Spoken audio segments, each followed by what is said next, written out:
तपाईँको घर कहाँ हो बुवा? मेरो घर विराटनगर। विराटनगर कति नम्बर वार्ड हो? भानुटोल। भानुटोल। जस्तै चाहिँ बुवालाई तपाईँहरू सबैजनाले हेरिराख्नु भएकै होला। बुवा आज दारी जुङ्गा कटाएर आउनुभएको छ हाम्रो खानपिन प्रोग्राममा। कति वर्षको हुनुभयो बुवा तपाईँ? हजुर, कति वर्षको हुनुभयो? म 70, 8, 78 तपाईँको घर परिवार छ। कहाँ छ? छोराहरू बाहिर बाहिर।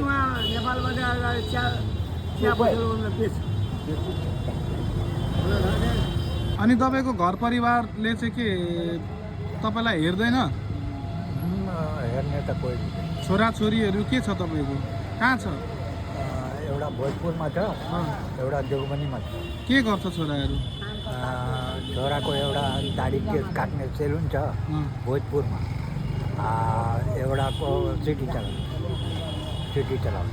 आउँदैन कहिले पनि भेट्न तपाईँलाई? कहिले काहीँ आउँछ। के भन्छ? त्यही 20, 25, 50 रुपियाँ दियो बस भयो। भइहाल्यो।